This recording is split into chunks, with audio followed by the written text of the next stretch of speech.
Alright, it is the 18th of February 2026. Mvua kidogo ishaanza kuja hapa Nairobi na maeneo ya Kiambu kidogo kidogo. We'll be looking at the weather forecast and a lot more. This is a Morning Cafe. Karibu sana. My name is Freddy Ndimuli. We're here to wake you up the best way we know how. My name is Anne Odida. Karibu sana. It's Ash Wednesday. Happy Lenten. Happy Ramadan season. I tell you, today is a very special day. It is. For the two top religions in Kenya. Yeah. The Christians, they begin their period of Lent for the next 40 days.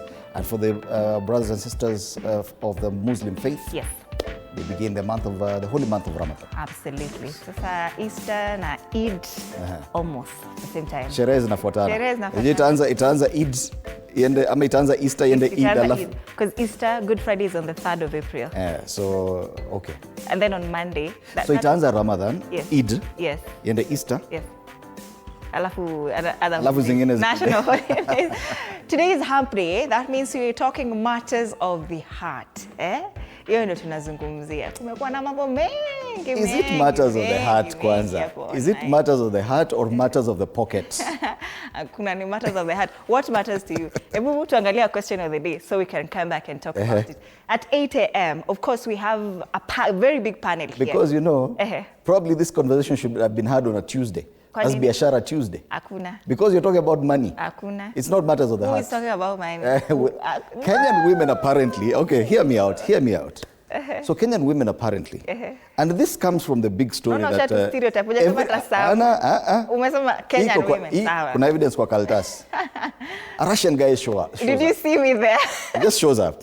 Yes. Alafu just ukimwangalia tu hivi, nilisketi anakaa pesa ukimwangalia hivi. And that's why all Kenyan women are just saying yes immediately. Hakuna cha all Kenyan women. It is not, hata hujajua roho yake kama ni safi ama iko namna gani. Yes. So is it really about matters of the heart or matters of the pocket? It's about matters of the heart. Because sasa shida iko happy with the Russian guy approaching these guys. They were just unlucky. Did they even get an opportunity to consider what was happening in their hearts? No. Ama they just looked at the guy and said, let me tell you, this one looks like we can all agree that as Africans we associate whiteness to success. Exactly. It is working for most, it has worked for most, and it will continue to work for most. Yes. So these girls and women, of course kulikuwa na women pia, they were just unlucky. This dynamic. Forget about the details about the Russian guy. What was the motivation?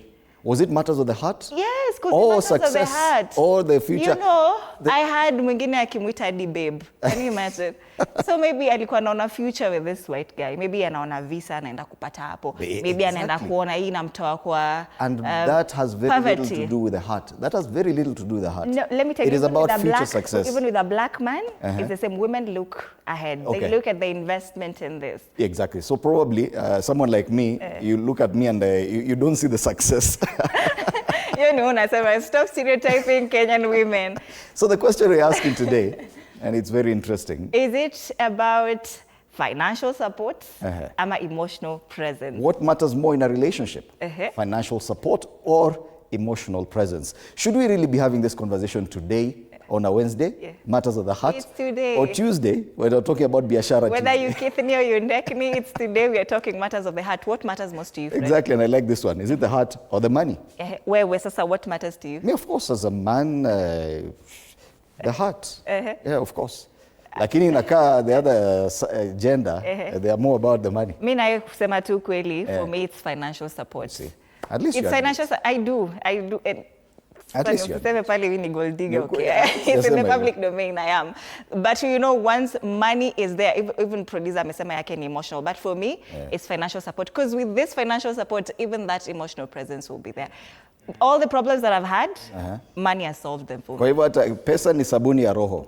Unaona umesema mwenyewe, pesa sabuni ya roho, guys. Talk to us. TV47 Kenya on Facebook and on YouTube. Tuambie for you.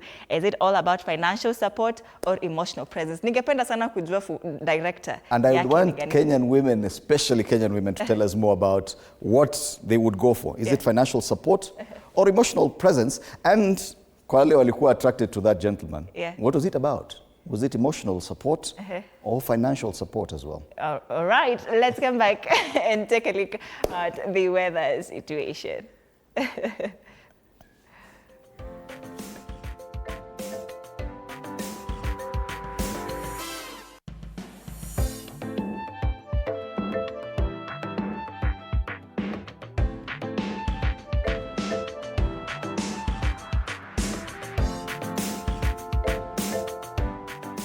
All right, the weather is looking good, especially in Nairobi and some parts of the country. The Lake Basin region is raining. Nairobi is also raining.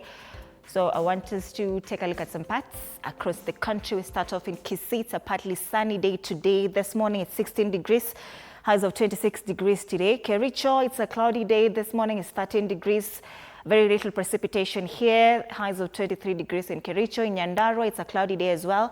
It's 10 degrees this morning, so definitely a cold morning. Highs of 20 degrees. That's Nyandarua, Kisii, and Kericho. Still in these areas, or Tana River rather, it's partly sunny in Tana River. 37 degrees is the highs that we'll be experiencing today. This morning it's 24 degrees, so it's very, very hot. Mandera is equally very hot. It's 36 degrees. This morning it's 24 degrees. Marsabit is very, very hot as well. It's 36 degrees. Kajiado County, it's raining this morning, 16 degrees as we speak, highs of 26 degrees. Karatina is a mostly cloudy day, highs of 31 degrees. In Karatina this morning is 31 degrees, but it will cool down later in the day to 27 degrees. And Bungoma finally, it's 25 degrees today. That's the highs they'll be experiencing, but this morning it's 17 degrees. And this is as far as the weather is concerned. Let's have the quote of the day.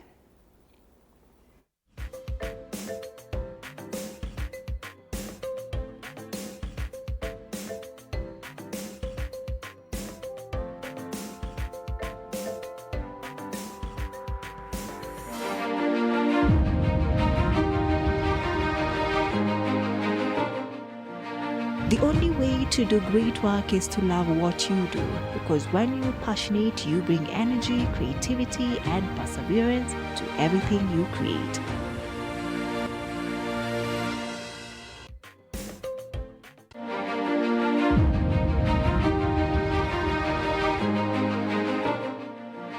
The only way to do great work is to love what you do, because when you're passionate, you bring energy, creativity, and perseverance to everything you create.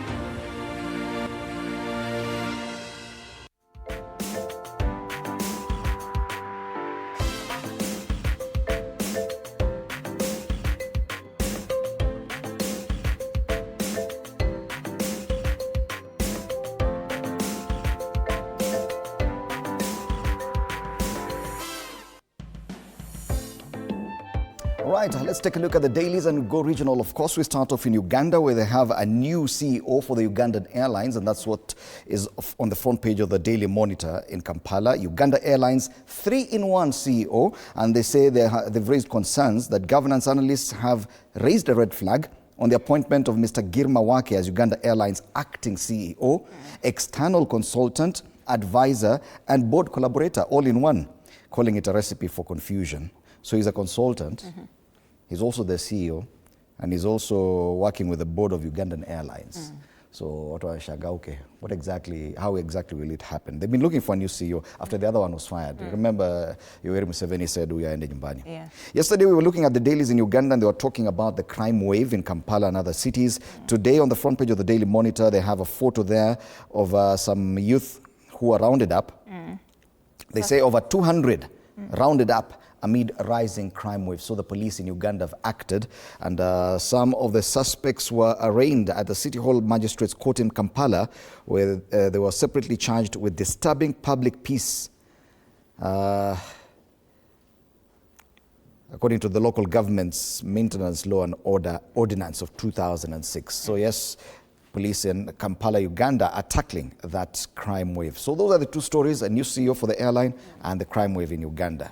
They also make mention of the Ramadan and Lent season on page 2. You can read more about that. Still in Uganda, let's take a look at the new vision. Why USA wants Uganda's health data is a story that has been mentioned on page 5. They say new program sparks controversy. Experts speaks out. Time yetu ilipita. Ilipita, you know, we were in December, the High Court actually stopped this deal. Yes. It was a $2.5 billion US deal. This was going to come to Kenya directly, and it would have funded Kenyan health services to a huge extent. That's about 350 or 25 billion Kenya shillings, which is a huge deal. But there were serious concerns about the privacy of the data, Yeah. and that we were giving away our sovereignty, giving personal data to the US. It is the same concern being raised in Uganda now. At least in the Kenyan case, the court stopped it in December. Yes. Other quick headlines: Museveni and Cardinal Wamala meet. That's a story on the inside pages of this newspaper. Church orders 500 to vacate Kampala estate. Disability is not inability. It's another special feature here on page 4. And that's as far as Uganda is concerned. All right, let's come back home and take a look at our local dailies. We start off with the Standard. Atujenda bongo. Atujenda bongo. Atujenda bongo. Na harakisha. Mimi kuna ile story nataka kuharakisha hapa ya Kenya. But anyway, let's go to Tanzania first. We start off with the Citizen. Spotlight on key reforms to secure 2026 growth rate. It says Tanzania ended 2025 with strong economic growth, driven by a rise in exports, record gold revenues, and solid tax collection. However, industry experts warn that this stability is fragile and requires structural changes to sustain it. This is a story on the Business Daily of the Citizen newspaper. Zanzibar plans record 8.217 trillion shillings budget. 8 trillion shillings budget. That is for 2026, 2027. Yet tumefika 4 point? Is it 4.7? 4.7 trillion. 4.7 trillion. Tuko tu hapo na hii Zanzibar tu. Hizi ni Zanzibar. No, the main for Tanzania, the main budget I think is 63 trillion. Tanzanian money. Anywho. Usistuke sana. Lakini unajua if we convert it to Kenyan shillings, about 4 point something there. 4.3. I think 3 thereabout. 3 trillion Kenyan money. Yeah. What else is killing the East African Commission is a story on page 3. We talked about it yesterday. EALA MPs are not getting paid at the moment. Modern hospitals surge, traditional remedies persist. 2 billion shillings boost for women and youth as the CRDB Bank Foundation steps in. That's the Citizen.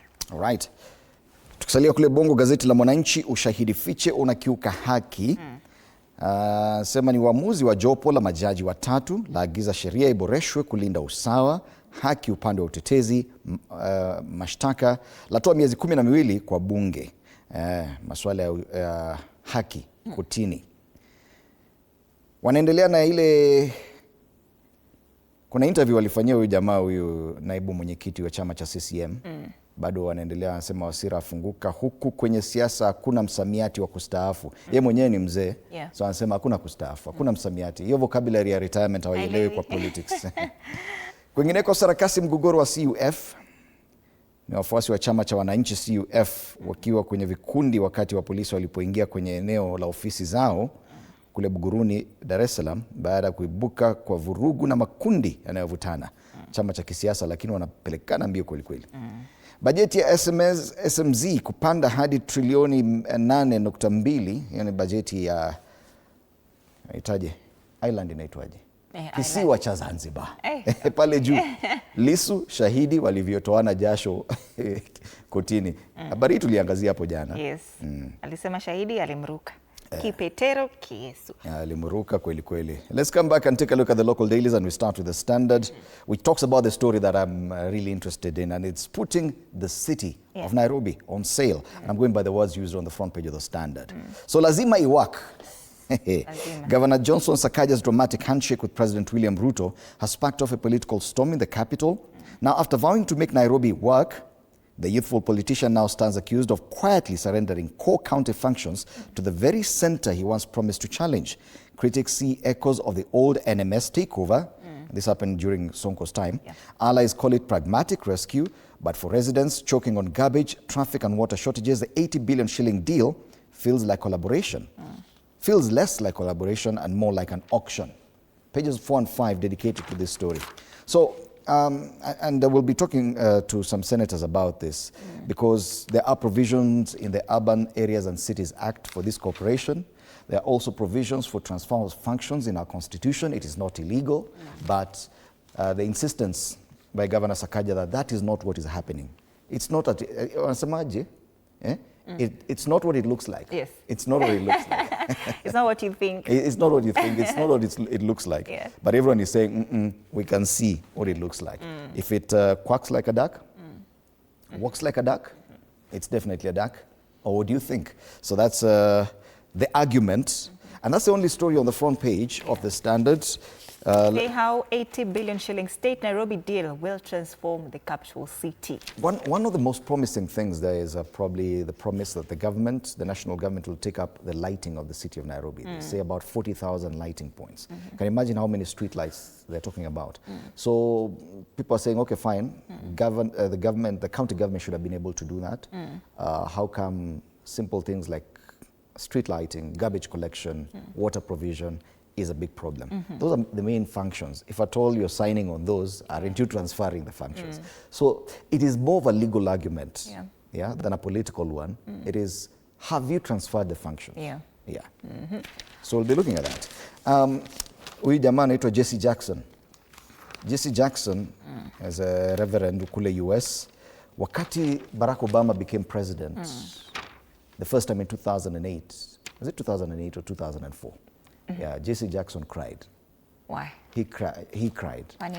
He was there even with Martin Luther King back in the day. Yeah. Now seeing the first black president of the US walking down with his family to make his inaugural speech, this guy cried. Wow. It is there on video. Niliona. That story is on page 3. On the back page, is facing a Champions League playoff really that bad? 24 sides still have dreams of lifting the Champions League trophy this season. PSG recorded the biggest win in the Champions League final when they beat Inter Milan 5-0. Wow. The Champions League returned yesterday, and some of Europe's biggest names will be back in action earlier than they would have hoped. So Champions League stories back on the back page. Is number 10 role the next step for Arsenal? Saka, news about Saka, Arsenal fans, something to look forward to on the back page of the Standard. That's the Standard this morning. All right, on the Daily Nation, State House Sakaja deal to run Nairobi City. It's a story, just a continuation, the one we've seen on the front page of the Standard. But the main story here is a push for Ruto and Uhuru truce. At a glance, Ethiopia's Prime Minister Abiy Ahmed brokered the talks in Addis Ababa on the sidelines of the 2-day 39th African Union Summit that closed on February 15. There's a source that I have been quoted here by this newspaper, and it says the president told the Prime Minister Abiy that he had done all within his powers to embrace Mr. Kenyatta in retirement, but all that had proved futile. Yes. And you know, now this is breaking into the regional scene, because now you see the AU is taking it up. Why? Because these two gentlemen are key to some of the processes that are of interest to some of these countries, including peace in the DRC and management of the feud between the rebels. But it is said that the president and his predecessor are not in good working terms. So inaleta shida beyond Kenya. And wanasema now there's a new push for them to work together. Yeah, because now former president is recognized even regionally. Yes, still. and he has specific jobs he has to do regionally. Yeah. So if they don't work together, it affects everything. Remember that President William Ruto is the current chair of the EAC. Yes. So kwa hii region lazima ufanye kazi. Yes. Lazima wapatane tu. Lazima tu wapatane. It says that President William Ruto and his predecessor Uhuru Kenyatta in recent years have had frosty relations that never thawed even after the 2022 power transfer. Lately, the tension between the two former allies turned rivals has only eased twice, albeit through short-lived public shows of camaraderie in 2024 and 2025. Last weekend, Ethiopia's Prime Minister Abiy Ahmed tried to reunite the duo, and they ask, will the truce hold? There's a story on page 4 and 5. President Ruto and Governor Johnson Sakaja witnessed the signing at State House of a cooperation agreement to improve services in key sectors of the county, but insisted the arrangement did not mirror the Nairobi Metropolitan Services style takeover of functions in 2020. I insist this that does not mirror what happened during the it is not what it looks era. Insist sana. That it means that there are so many people who see it as something similar to NMS. So how different is it exactly? Probably that is what we need. Some probably even the Senate to explain to us. Okay, fine, this is different in this way. Yeah, clearly more questions, and I'm curious to know how or when this 80 billion shillings will be transferred in order for this deal to be, operationalized. Okay, at least one of the differences is that this money is itemized. So like 2.5 billion going straight to lighting or something like that, another 2-3 billion going straight to water resources. It's not a lump sum amount just to the county to do these things, yes. But there will still be another level, another layer of governance where we will be chaired by the Prime Cabinet Secretary. So it's another layer of people taking care of the city, away from the national government and the county government, another group hapa katikati. Sio ni kama tu NMS, but anyway, it's not what it looks like. It is not what it looks like. Right. Yeah. The quick headlines, Kuliaji on the top strip, ex-soldiers among 33 new Kenyan recruits for Russia war, counting heavy losses after airport workers strike. The strike was called off yesterday. And on page 3, they talk about proposals to relax rules on licensing teachers. On the back page, it's all system go as 2026 Magical Kenya Open starts. It talks about golf. Overall tournament winner will take home a total of 60 million shillings. No resting for local sky after Italy Olympics feat, and that's the Daily Nation. All right, habari ile iliyo kwenye ukurasa wa mbele wa gazeti la Daily Nation ndio iko pale kwenye ukurasa wa mbele wa gazeti la Taifa Leo. Wapatanishwa. Duru zasema waziri mkuu wa Ethiopia anajaribu kuwaleta pamoja rais wa zamani wa Kenya Uhuru Kenyatta na rais wa sasa William Ruto kama njia moja ya kufanikisha mchakato wa amani DRC. Yes. So imebainika kuwa uhasama kati ya Rais William Ruto na Rais mstaafu Uhuru Kenyatta ulichipuka wiki jana katika kikao cha Umoja wa Afrika AU, wawili hao wakilaumiana katika mkutano wa faragha ambao uliandaliwa na Waziri Mkuu wa Ethiopia Abiy Ahmed kuwapatanisha. Habari kamili kwenye ukurasa wa pili. Kando na hayo kuna vidokezo zaidi, wa Kenya 33 zaidi waenda vitani Russia. As some people complain kwamba watu wanauawa kule Russia. Kuna wale wanatoka Kenya wanaenda Russia. Wanasema mimi huko ndo nataka kwenda. Na Russia imekuwa sana, kuna mtu Mrusi mwingine anakuja Kenya, shughuli zingine tofauti, wengine wanaenda Urusi. Wanasumbua home and away. Kwingineko, county sasa zapigania shilingi bilioni 114. Pale juu DPP Kwama na Waititu wapinga ombi, akataa ombi la baba yao kutaka masharti ya dhamana yalegezwe. Waititu amekuwa kizimbani, amekuwa korokoroni kwa muda sasa, zaidi ya mwaka mmoja. Masuala ya kando ya nchi. Nje ya nchi. Nje ya nchi. Wanajeshi 100 wa USA, wale Marekani, wanatua Nigeria. Wanajeshi hao wamewasili kwa operesheni dhidi ya waasi wa Kiislamu wanaua Wakristo. Now I think this is the first instance that America is coming into Africa and saying we're going to take action or charge of a situation here. We saw what they did in Venezuela. Now they're coming to say, okay, fine.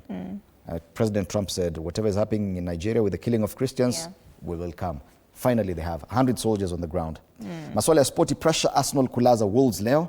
Vinara wa EPL wapania kufungua mwanya wa alama 7 kileleni. Taifa Leo. All right, let's take a look at the People Daily now. Inside UDS fears fight for the deputy president's seat. It's a story on page 4 and a lot of faces here on the front page. Of course, there's the deputy president, Kithure Kindiki, and Ndindi Nyoro is also here. Rungu Kangata is here. The Prime Cabinet Secretary, Musalia Mudavadi, is also here. And of course, Anne Waiguru is also here on the front page.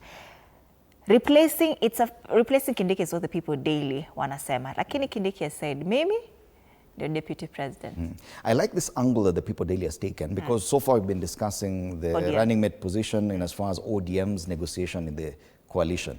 But now this is within UDA. Yeah. They're saying within UDA there's already competition for that position. And they say, if you read the story, that some of these ones who are competing for that position are even refusing to attend meetings by the current deputy president. That akiorganize kikao mahali hawakuji. Sababu wanataka hicho kiti. Wow. So infighting about that. So it's even beyond the coalition building plan. So this is one of the discussions we'll be having today on State of the Nation. All right. Why devolution is under threat in the tug of war between Senate and the Council of Governors. People Daily wamekwamilia sana hiyo story, but they've made mention of it on page 5. Has Linda Mwananchi caught Ruto and the United Opposition off guard? They asked that question on page... Very good question. 8, it is. Because it looks like status quo has been challenged kidogo. Both sides of the political divide are feeling, hawa wametoka hapi side. Yeah, they've also talked about it on the Standard, page 8. CS Mbadi now urged Sifuna and BAMBA faction to consider ceasefire talks. You know, that's a retraction probably of what he had said earlier. He had said watoke waende, watoke chamani. Sasa amesema pengine wasitoke sahi. Sasa ni kama imewapata off guard. This is a story on page 8 of the People Daily, and that's the People Daily. Oh, right. On the Star today, Kindiki factor, same thing. How DP fight is shaking ODM UDA poll talks. So yes, a big discussion, running mate for next year for President William Ruto. And will it be Professor Kithure Kindiki? Is his position as deputy president under threat? ODM leader Oburu has said his party targets the number 2 position. Now we've seen, even according to the People Daily, even within the UDA party, there are people, other people beyond Professor Kindiki who are interested in that position. A very interesting photo pale chini on the front page of the Star. Did you know that there's a National Intelligence Research University? Oh, wow. Yes. They had a graduation ceremony yesterday. So kuna yule Director General of NIS, Nurdin Haji, amevaa ile mavazi ya chancellors wa university. And then interestingly, we can see former spy chiefs, wanaitwaje, Michael Gishangi and Philip Kameru, who've been bosses of the NIS. Wote walikuwa hapo in attendance. And then President William Ruto was a chief guest at that event yesterday. Other stories, a dollar paradox. Experts warn the strong shilling hiding a bigger problem. I remember some of the Bretton Woods institutions had complained that the shilling is too stable and they feel it's being manipulated. That stability is not really natural. So they wanted to go higher? They wanted to lower? Yeah, they say the shilling's performance against the US dollar should not be that strong. So they're saying now, experts are warning that the strong shilling is hiding a bigger problem. I think economic experts understand that better.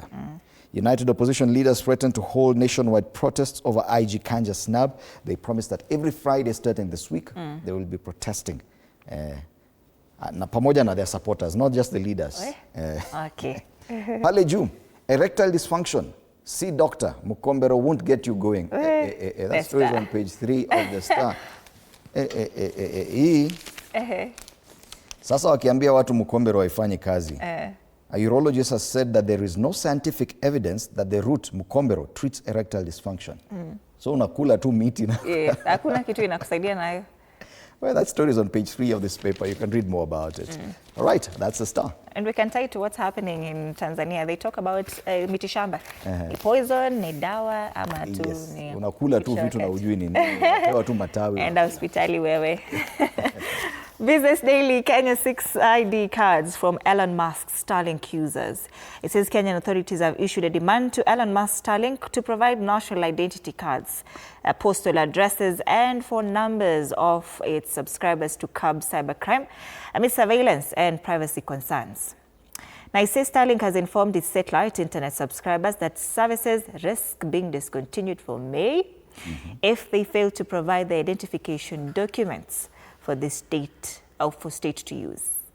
And Kenyan regulations require all operators to register mobile phone line users to help curb phone-based crimes. The state had dropped their slackness in seeking registration for satellite internet subscribers in the wake of the surge of Starlink's rollout and dominance. This is a story on page 2.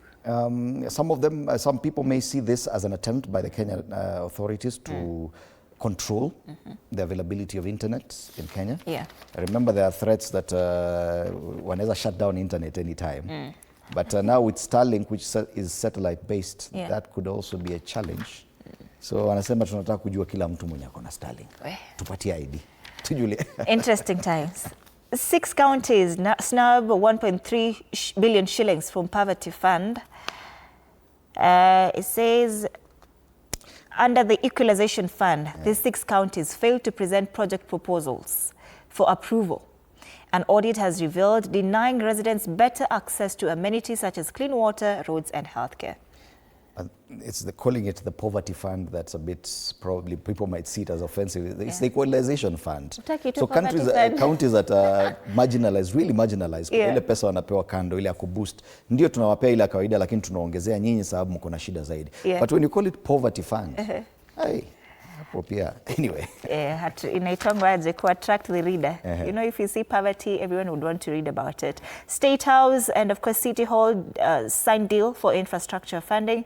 They also make mention of it. There's a photo here of Prime Cabinet Secretary Musalia Mudavadi and the Nairobi governor as they exchanged the documents during the signing of a cooperation agreement between the national government and the county government at State House. Wameongezea Prime CS kazi. Absolutely. Sasa he has to run Nairobi as well. Anyway. On the Thika industrialist step-up push for lower electricity costs, maritime project in limbo as court backs Chinese firm in Landrao, and investors bid 400 billion shillings in recent bond and treasury bill sales. That's the Business Daily. All right, let's go straight to the cartoons. This morning we start off with the Star cartoon. Kuna gari pale ya ODM. Au vijana Sifuna amekanyaga gari pale juu, huko juu. The driver of course is a party leader. Babu Owino kwa hapa kando anapeana different directions, Orengo different directions. Alafu hapo imeandikwa ng'oo. Ng'oo. Alisema wale wanajaribu kuturudisha nyuma, hatutarudi nyuma ng'oo. Yes. Yeah. Yuko kwa karatasi hiyo. On the Standard now, there are two photos here. Then the rich and the poor. Lakini there's a building, kwa the first one. There was some hope. Lakini on the second one, today the rich, lakini there's nothing actually. Bado tu situation ni ile ile. There's nothing for the poor the at all. The gap between the rich and the poor continues to... Unaona hata sasa kwa ile ya kwanza wamekaribiana kidogo. Yeah. Hii ya pili, they're moving further and further. The gap is getting bigger. Yeah. That's the Standard. All right, on People Daily. A caricature of the president looking, amesimama mahali kwa ground kwa desert. Pale chini imeandikwa jina Sifuna. This earthquake, he says, is more dangerous than the previous one called one time. Yes. Umeona ile story anasema Sifuna and this new movement has really caused tremors across the political divide. Not just for President William Ruto, even on the other side, the united opposition. So anasema, hey, Sifuna akuje kwetu, Sifuna akuje kwetu. Hata rais anasema, we, hii. Ni noma. All right, that's Tano's take. And finally, Daily Nation talks about the transfer of the functions from the county government to the national government. Nairobi County, lakini kuna Mike Sonko pia kwa hapo anamwangalia tu hivi. Amekuwa reduced to stamping whatever is happening. Just stamp. Wewe piga tu stamp. Yes, stamp. Usiulize maswali lakini. Piga stamp wewe, acha mambo yako. Lakini amesema it is not transfer of functions, it is cooperation. Yes. Yeah. It is not what it looks like. Remote inasema pale, yes. Kila kitu ni yes. Yes, sir. Right. That's as far as the regional dailies and the local dailies are concerned. It's about a minute to 6:30. Yeah. Let's take a look at the traffic situation in Nairobi. Yes.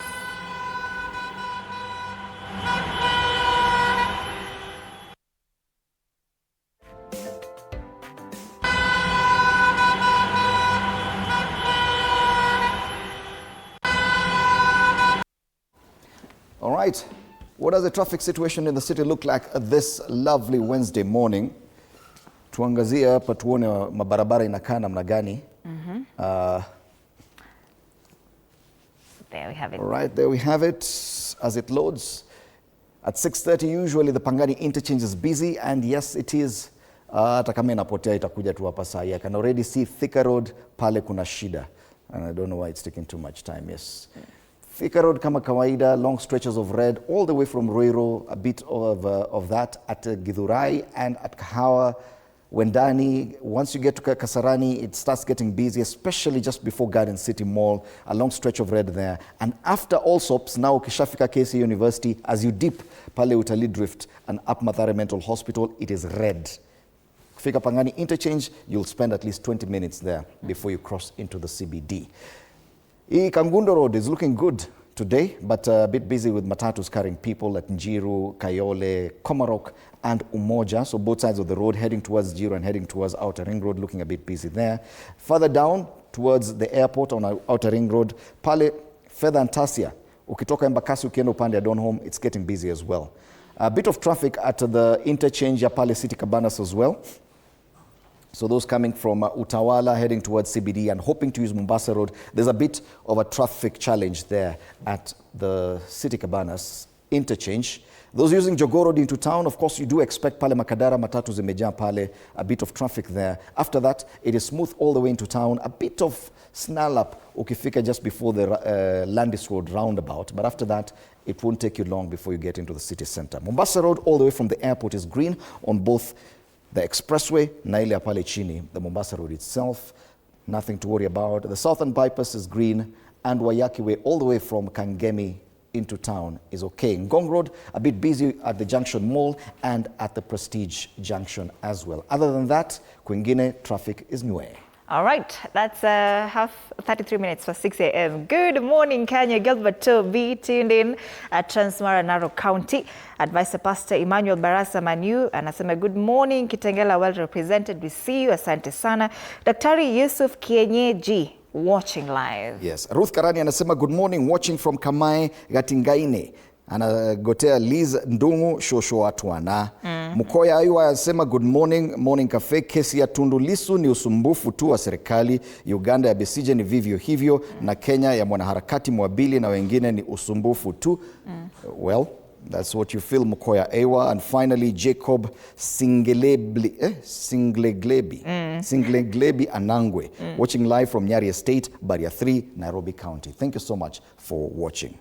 All right, once again, the question of the day today. It's Wednesday, Matters of the Heart. Yes. Do you prefer, or what matters most? Is it financial support or emotional presence? Ni biashara au ni mapenzi? Hiyo ni mambo yako. Swali nauliza, is it financial support or emotional presence? Tuambie hapo TV47 Kenya on Facebook and on YouTube, on X at TV47 Digital. You can tag us. My handle is at @N_Odida. You can also send us a video with your response on WhatsApp. We already have some of that. Let's sample one before we take a break. Yeah. So my view on relationships and the basis they have on emotional availability and financial support is that relationships need both. They are family dependent on emotional attachment and the emotional bond between two people. They must have at least an attachment. They must be friends. Yeah, people who know each other well so that the relationship will be able to work and for them to have that teamwork spirit in them in solving challenges that come with relationships. Financial support is also an important factor. It's a need, it's a necessity in the relationship because you guys will need to go out for dates, not expensive ones. They're cheap dates that are affordable. They still cost some money, some gifts, you know, emergencies too. And let's say if a couple wants to start investing, let's say starting a trust fund, a joint account or something, they'll need money. So relationships are family dependent on too, and they're family based on the emotional support that the two partners should have and also the financial stability. Yeah. I felt like she went round and round in circles trying to talk about emotional presence. Yeah. But when you go to financial support, she even had plans, investment, dates. Pale kwa financial support, I think the ladies already have it planned out. Yeah. They know exactly what they're looking for and for Kabisa. what. Hapa kwa emotional presence, hawako sure. You know, finances solve everything. All right, so the question is, what matters more in a relationship, financial support or emotional presence? This conversation is coming up at 8 a.m. So do stand by for that. For now, it is State of the Nation. Taking a look at the big headlines, and one of our guests is already in studio, Senator Dr. Danson Mungatana. Karibu sana, Senator. It's good to have you this morning. Good morning. Good morning. A big discussion today, especially around county governments and the transfer of functions. If at all it is a transfer of functions or is it cooperation, you'll be helping us look even from a legal perspective about what exactly we're talking about. Correct. Karibu sana. Asante sana. All right, a lot more coming up after the break. Do stand by for that.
All right, welcome back and good morning once again. This is a State of the Nation on Morning Cafe, TV 47. My name is Fred Indemuli.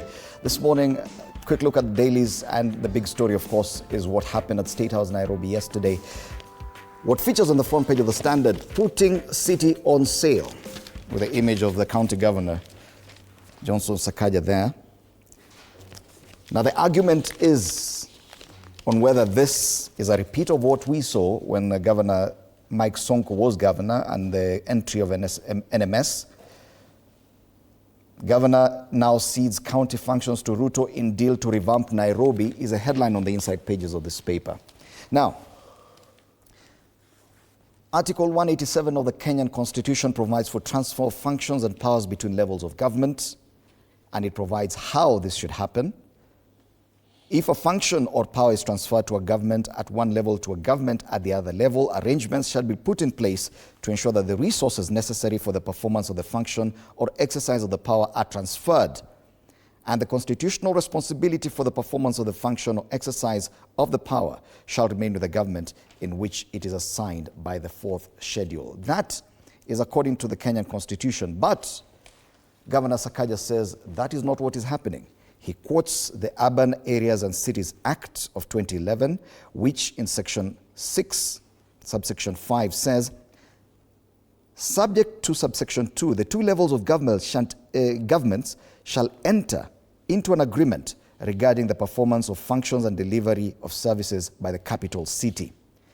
It goes on to say an agreement entered into under subsection 5 may provide for administrative structure of the capital city, funding of operations and activities, the joint projects to be undertaken by both governments, dispute resolution mechanisms, and such other information as the two levels of government may determine. So, which is which? Is it NMS all over again, or is it something different? This morning we're privileged to have with us Senator Dr. Danson Mungatana, who is a senator Tana River County. Karibu sana, Senator. Asante sana. He's also an advocate of the High Court. Yes. So he can speak from both the Senate's perspective and as a defender of devolution, and also from the legal perspective.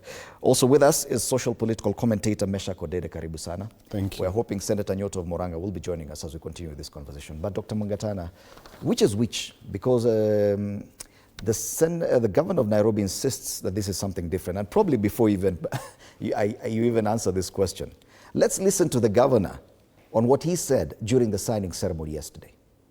This agreement solidifies those arrangements, providing a legal framework for additional support, including partnership in security and order. All right. President William Ruto also commented on the same, saying he's not interested in running Nairobi. This is what he said. My instructions to both the Ministry of Infrastructure and Roads and Housing is that we do not want a flooded city this year. You have to move with speed. For the avoidance of doubt, I have no interest in running the city of Nairobi. My hand. Lighting the city, roads, garbage collection, those are just some of the functions that the government is cooperating with the county government of Nairobi on. But which is which, Senator? Because we've been here before, especially when it comes to Nairobi with the NMS. Now they're saying it is not NMS. Which is which? Thank you very much for that question. Maybe I should start by situating the whole cooperation agreement. You know, counties are run by monies or funds that are provided through the Senate. Normally, when the money comes from the Treasury, we pass two very important bills. There's the first bill that divides the revenue between the national government and the counties generally. We call it the Division of Revenue Bill. And we debate it and we pass it. So there's the national government share, which is for the national government, because we have two levels of government. And that one now, Schedule 4 gives the things that the president must do. He has to look after the army, the police, higher education, all this stuff that is his. And then the governors are left with the other portion. So this other portion, how much does Nairobi get? How much does Tana River get? How much does Mombasa get? How much does Samburu get? We then have another law that we have to pass called the CARA, the County Revenue Allocation Bill. This bill now decides how much each county government will get, so that between the senators we don't fight. We have devised a formula, and that formula takes care of population, the land mass, and all these other things that are important in order for us to agree, okay, there's this big money that has come for us. Now, how do we share it between the 47 counties? Now, that is called the equitable share of the revenue. So normally it's a debate, it's haggling, it's, you know, you have to be sharp because I want Tana River to get as much as possible. The other senator would want his county the same.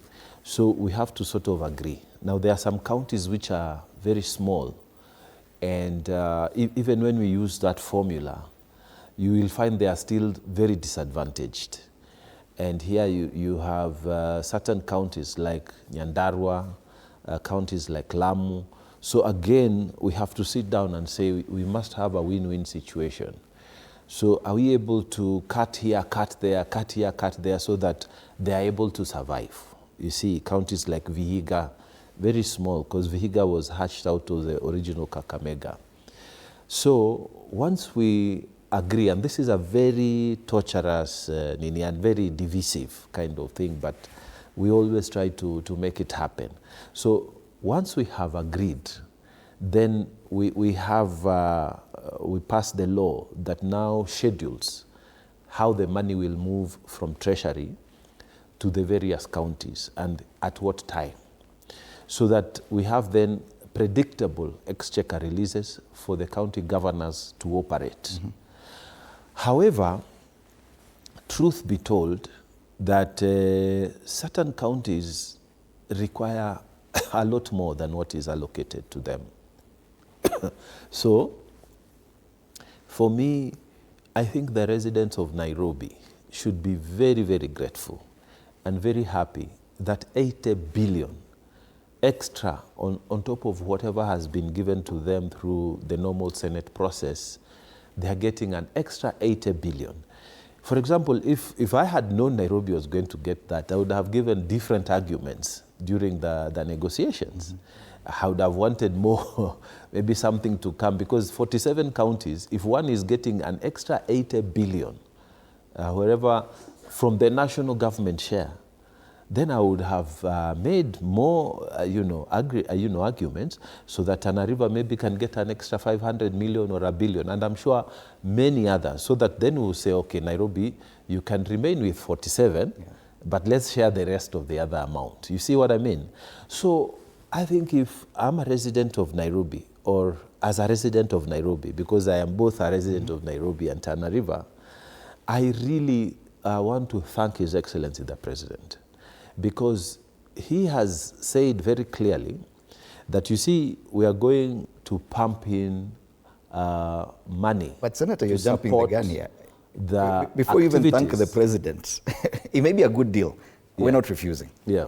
But the issue is, the Constitution provides for even transfer of functions. Yeah. And the national government is expected to take up some things in case such functions are transferred. Correct. The problem we're having right now is the semantics. Yeah. The governor insisting, no, it is not transfer of functions. Yeah. It is simply cooperation. Yeah. But either way, it speaks to a level of failure on the part of the county government. The money may be good from national government, we do not dispute. Yeah. But doesn't this speak about the failure of this county government? We've had 3 county governments in Nairobi. Correct. Kidoro government, Sonko government, now Sakaja. Correct. The last 2 governments, we've seen the need for national government to intervene.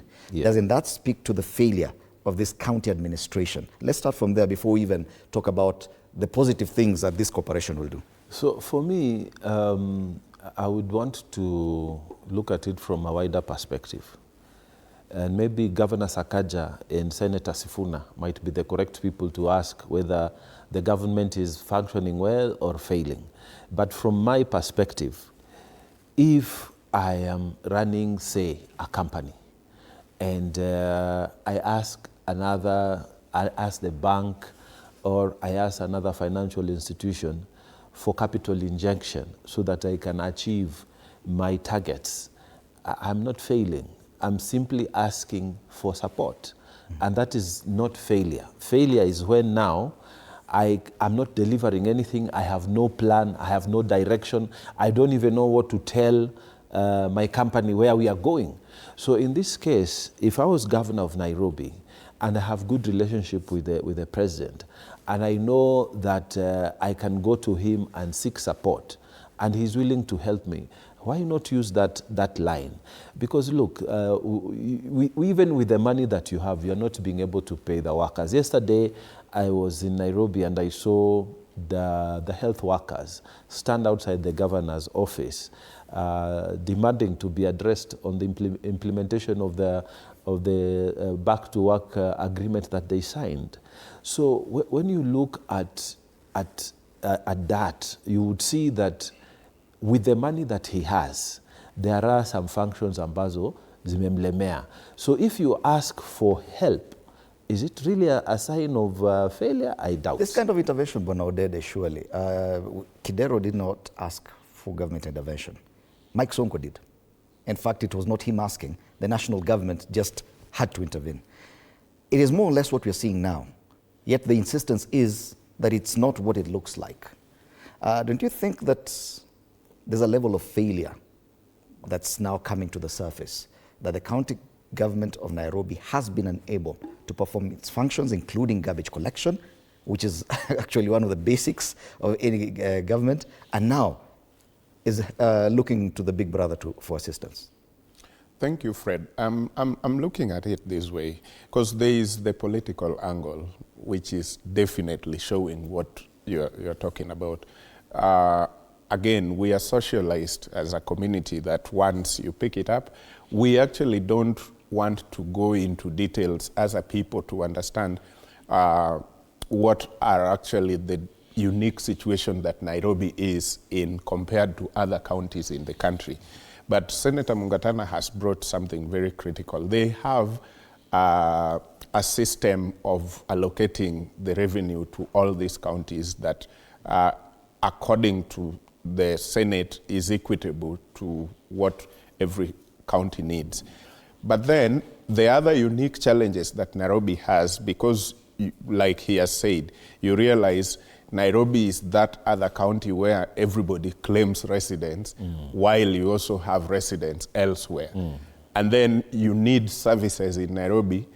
So a position he will take as a senator of Tana River, he will fix his mind to fight as much as he can to get Tana River as much as Tana River can. And he is also part of Nairobi, but at that point in time, Nairobi will be secondary in his argument. So what I'm looking at is, politically, it looks exactly like that, because people will be like, Senator Sakaja, not Senator Sakaja, now Governor Sakaja, has failed in his role as the governor of Nairobi. But on flip side, you will also see leadership, because why should I cling on everything because I want to save my political face while the people of Nairobi are going down in terms of services that they need to have? You look at Nairobi and you realize we are now almost 7 a.m. in the morning. There are people who have moved all the way from Murang'a and are in Nairobi right now. They have not used anything from there. They want to use services in Nairobi, probably up to evening and sometimes even at night. So we noticed that if the people who slept in Nairobi were 6 million, the whole day there will be services offered to 7 million or 8 million the whole day. Okay. From Kajiado, Nakuru, wherever, some even as far as Kisumu, because some people fly into Nairobi in the morning and do their business the whole day and want to go back. So if Bwana Sakaja has decided that where we can partner with the national government to pump in 80 billion more, it is worth it, even if I am losing the political face, but I am serving the people of Nairobi well, then the people of Nairobi will make a decision thereafter, whether it was my face, whether it was my good face they wanted, or the services. Do you think it was Governor Sakaja's decision to cooperate with the government, or the government just told him, now the way we are seeing things going, we have to come in? I actually don't mind if the government did that, because again, when somebody flies from London to Nairobi, stay here for 1 week or 2 weeks in business or whatever, they will not be talking about, when they go back, they will not be talking about the governor of Nairobi has really failed in services. They will go back saying, the government of Kenya has not done really well. I was in Nairobi for this number of days, and this is, so the face will actually be national government outside the borders. They don't care about whether Nairobi has a governor or not. They care that government of Kenya has a president and cabinet, and it is functioning or not. All right, and we'll be getting feedback, including from what Senator Sifuna, the senator for Nairobi, said about this, including Member of Parliament for Embakasi East, Babu Owino, said about this. But the president, in his own words, said that the city is filthy. Yes? Talking about garbage collection. That is a problem that many Nairobians have talked about. Correct. Now, this is one of the basics of any county administration. It would be okay if the government was, the national government was intervening for other bigger projects. Yes. Bigger or over and above what the county government is supposed to be doing. But it's coming in to do the basics that the county administration is supposed to be doing. And that's hence my question. Do you think, therefore, that in a way, this administration, the county administration of Nairobi, has some questions to answer? I think it's how you look at it. You know, in Tana River County, let me give you an example. It's not highly populated. We have just a few towns where there's concentration of population, including Hola Town. Hola Town is our capital city in Tana River County. But the governor has failed completely to collect garbage, completely. And now that we are heading towards the rainy season, you will find that Hola will be flooded, because again, the governor has failed to completely create sewage systems within the county headquarters. So if you go backwards and ask why, the question would then be, you know, after I made allocations for health, for education, for this, I didn't have enough money for this. So when you look at the broader picture, you come to realize that governors are actually struggling. And it's a matter of what is priority. Okay. If you prioritize health, for example, here in Kiambu County, for example, you will find very nice level 4 hospitals being built, level 5 even, hospitals being built. But maybe he has other problems that he's not solving. So it's a question of what is the priority of the governor. Okay. So it's not really so much. And then let me just make one more point here before we leave this. You know, if I was a governor, I would make great friends with the president, you see. And I remember Honorable Murkomen coming to our function in Tana River County. And he said, look, since we've had this cooperation between ODM and UDA, we've had many governors coming to see the president. Why aren't you going? Why are you sitting here? So more county administrations should be cooperating with the government. They should, you know. Why are you sitting here complaining, waiting? Musalia Mudavadi has come here for some other function, and we are here together. Instead of doing like Governor so-and-so, Governor so-and-so, seeking the president's support, you are here criticizing us. Okay. Is it simply the president's support, or is it a matter of failure at the county level for governors to invite the intervention of the national governments in what should be ideally a role by the county administration? Let's get some feedback from what probably some politicians in the city have said. And what are they saying? Well, let's take a look at what Nairobi Senator had to say about this. And of course, Embakasi East MP Babu Owino, he says the governor of Nairobi has confirmed he was given a job he is not qualified for by handing over key county functions to State House, despite collecting billions from Nairobians. He has given up on serving Nairobians. He should respect Nairobians and resign. This will go down as the greatest attack on devolution since its inception. We will correct this in 2027 or sooner. That's Embakasi East MP Babu Owino. The Nairobi Senator Edwin Sifuna says, I remind Sakaja Johnson to be mindful of the provisions of the Constitution and the need for involvement of the electorate and the leadership of Nairobi prior to making such decisions. Any unconstitutional clawback to devolution shall be strenuously resisted. A comprehensive statement shall follow. That's, of course, the Nairobi Senator Edwin Sifuna. Now, the question is the devolution of Nairobi at stake? According to Edwin Sifuna and, of course, Babu Owino.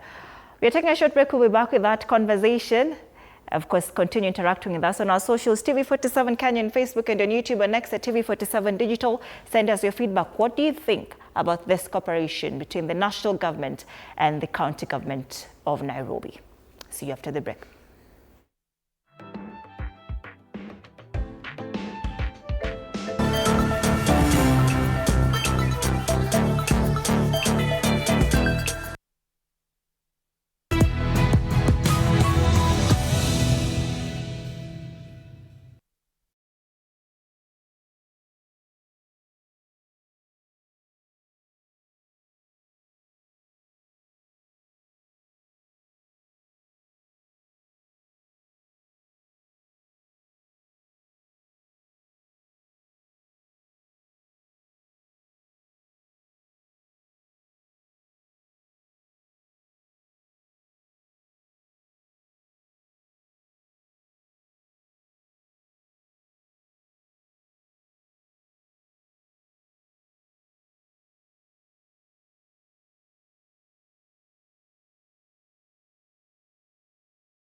Welcome back. You're watching Morning Cafe on TV47. We will continue with that conversation about the cooperation between the county government of Nairobi and the national government, because joining us now is Senator Joe Nyoto of Moranga. Karibu sana. Thank you. Probably directly to you, because I know you've been following this and you followed a bit of the conversation we were having here. From a Senate perspective and your main role being defending devolution, Senator Mungatana feels like more counties need to be working with the national government, but there are those who feel that that's a clawback on devolution itself. Why should governors feel the need to go back to national government 15 years after the new constitution? Thank you, Fred. I think I want to respectfully disagree with my colleague and friend, Senator Mungatana, because our position as Senate has been, let the national government release funds to counties. Let resources follow functions. So, we should not do it the other way around, that we give back some functions to the national, devolved functions to the national government. It should be the other way around. And following this conversation, in my view, the national government should have just, passed these resources to the county government of Nairobi, of the city of Nairobi. Because our position, and I know Senator Mungatana agrees with me on this, is that resources should follow functions, not functions following resources at the national government. But allow me to say that this debate is a very healthy one, because for me, actually the debate should be, is Nairobi city a viable county? Yes. Should we continue having Nairobi as a county that receives, funds from the Division of Allocation of Revenue Bill, and Senator Mungatana prosecuted the process that we follow very well. I was following. But then the question for me would be, should we continue with Nairobi? And probably Mombasa has not had these kind of challenges. But because they are cities, is it viable to continue with them as counties receiving revenue from the Division of Revenue Bill? Because for me, Nairobi and Mombasa require, massive managerial skills. Because actually, to manage Nairobi, which is what a governor is elected to do, requires, high levels of managerial skills, like I've just said. And if we are going to, remember, not everybody who is elected is a manager. For you to be elected as governor, you follow a political process. Now, managers may not be the best people doing politics. So I think it should be a bigger debate on whether we should continue with this. But when I listened to Senator Mungatana and my brother Meshach say that, Nairobi needs this, that, they were trying to justify this transfer of functions. I know the governor was very categorical that it's not a transfer of functions. But one of them, even if we agree that there was need for intervention by the national government, but surely garbage collection, this is something even the defunct city council was able to do. Without any allocation of revenue from the national government, from just what we call now own source revenue. The revenue that the county collects from, those sources, land rates, licenses, and all those, building plans, approvals, the city is supposed to collect a lot of money. So if the defunct Nairobi City Council was able to collect garbage, surely, in all fairness, you cannot tell us that the county government of Nairobi needs assistance from the national government to collect garbage. Okay. It actually, let me just finish kindly, Senator Mungatana. And so what we are having is NMS back, but under a different name. So what we should also ask ourselves is Nairobi collecting all the own source revenue it is supposed to collect? Or we have some loophole somewhere where Nairobi is losing revenue that it would have been able to collect in order for it to be able to enhance its service delivery. And the question, even as Senator Mungatana comes in, was public participation held? Was the county assembly involved? And I listened to it and I heard them say that the county assembly will be consulted now After the fact. after which, I mean, Senator Mungatana may help us in his capacity as a lawyer, whether they were supposed to sign this deal and then involve the county assembly, or we were supposed to have gone through the county assembly before now we signed it. And even, Senator, as you respond to that, kindly also talk about what he raised. Is Nairobi such a special space so that we can reintroduce that debate on whether or not we should change its administration? You see, Kenyans should know that there was a big debate. I have been in this space for some time, and I was part of the team that went to negotiate the constitution in Naivasha many years ago. And there was a debate in our sittings whether Nairobi should belong to a governor or to the national government. And the proponents of the idea that Nairobi belongs to all of us and therefore should not be a county were quoting the example of Washington, D.C. Washington, D.C. is not a state. It has only elected Congress people, representatives who go to the National Congress and speak for them and look for money for them, but they don't have like a state governor because DC belongs to everybody. So the proponents were saying that, and the other side was saying that no, the people of Nairobi need a voice. And I have been to DC and interacted with a number of those representatives, and it has been a sore for them that why don't we have a voice? Some of us were born here, raised here, our fathers were born here, raised here, our grandfathers, that is my grandfather's land. This is where why don't we have a voice? Why don't we have our own state governor, our own state assembly? So there is both sides of the debate. In the end, the side that said the people of Nairobi must have their own voice won. So they must have their own elected governor, they must have their own person who represents the voice of the people, their own senator. So that is how Nairobi came into that situation. Now, another idea then came that, look, we don't have to have Nairobi the way it is. Can we have it like London? We create, there's the great city of London, and then there are boroughs within London, so that this side and this side is cut off, this side is cut off, this side is cut off.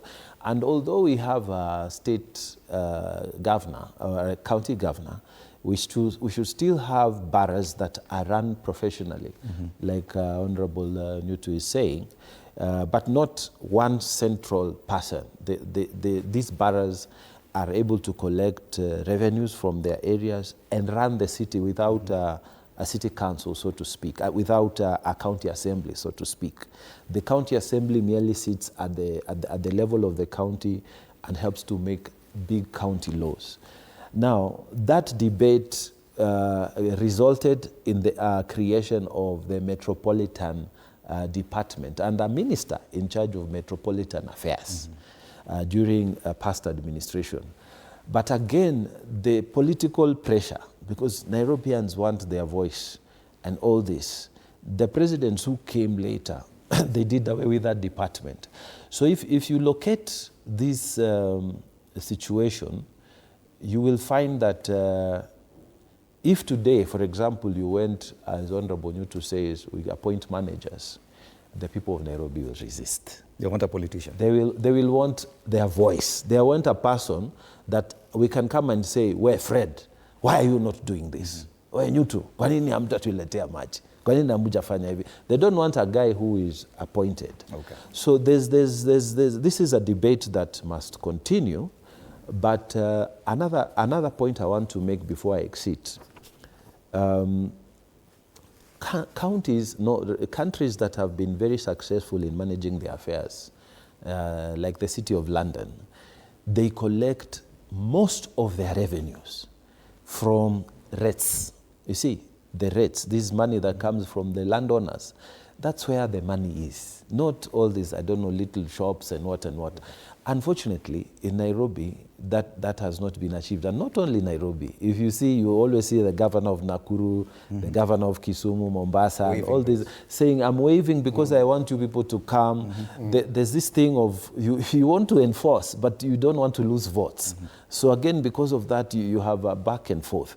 But the truth of the matter is that over time, we've just had devolution 15 years, but over time, once we computerize, once we do all these things in records, we have proper records, people will have to pay the rates. Final word. Yeah, Fred, make this place rich and be able to be governed properly. Yeah, Fred, I think after what Senator Nyutu has said and Senator Mungatana, I want to take this back to the people.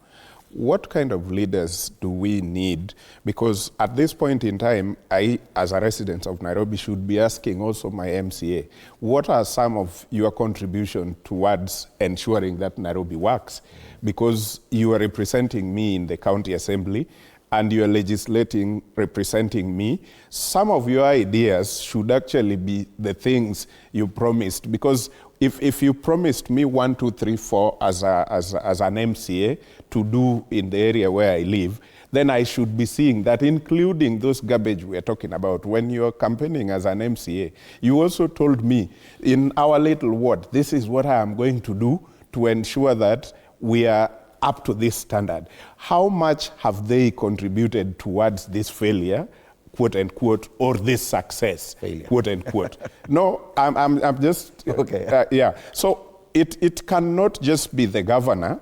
Of course, the governor has a higher role because he has a higher office. County executive. He has a higher office. But these county assembly members must have also pushed a lot of things that maybe they can say the executive needs to do this to fix Nairobi. So they should also be coming out at this point in time and saying, at the assembly, this is what we tried to do. It should be noted that the County Assembly of Nairobi had actually resolved to impeach Governor Sakaja. Is that the only thing they can do? Because tomorrow we'll have another It is the president and the Yeah? leader of ODM party, Raila Odinga, back then.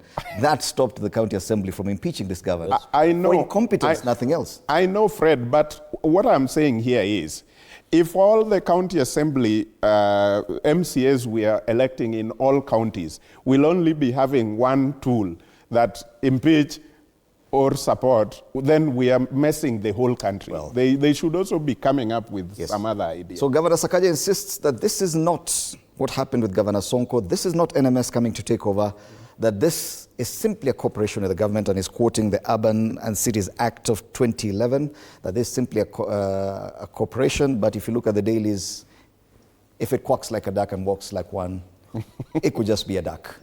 I don't know if we have any feedback on this, because I want us to go into politics. There's a lot more to talk about. Yes, we do. Anne, what do we have in as far as...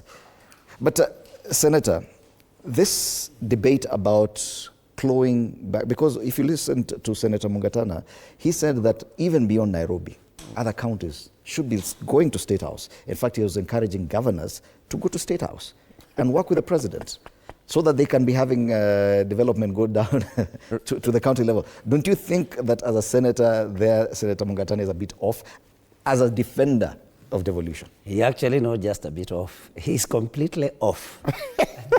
Because, as you know, the Constitution having given us the responsibility of protecting devolution and actually supporting devolution, Senator Mungatana as senator, and I know he's going to be the governor of Tana River next year, because I know he has that ambition, and I wish him well. No. By the way, Mwesh, I'm running for Senate again. That's correction. Unless he has changed his mind. That is not what he told me when we last talked about it. And I'm running for but the last thing that as Senate we want to see is government taking up the central government or national government taking up devolved functions from counties. Yes. Like I had said, our position has been, let devolved functions be given to the counties wholly, and the resources thereof to follow those functions to the counties. That's correct. Otherwise, the I think even Senator Mungatana agrees. That is correct, but yes, that doesn't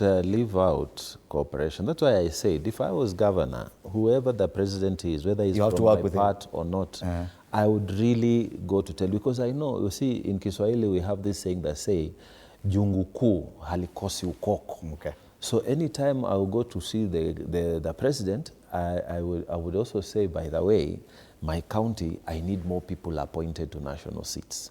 And you need that to be a cooperation. By the way, Your Excellency, kuna this trunk road, nataka munisaidie mumalize. And this is a relationship. You could get a lot of governors into but many trouble. of them don't do that, you know. Many of them, you see, the problem is some people, they enter these offices because they want to be rich. But some people, they enter these offices because they want to deliver service. All right. But Fred, just a small question, not a discussion. What if Governor Sakaja had found this partner elsewhere who is pumping 80 billion? What would we be discussing today? Would we be discussing Nairobi has been sold to that particular partner? I think, Fred, I have something to say about what Meshach has raised.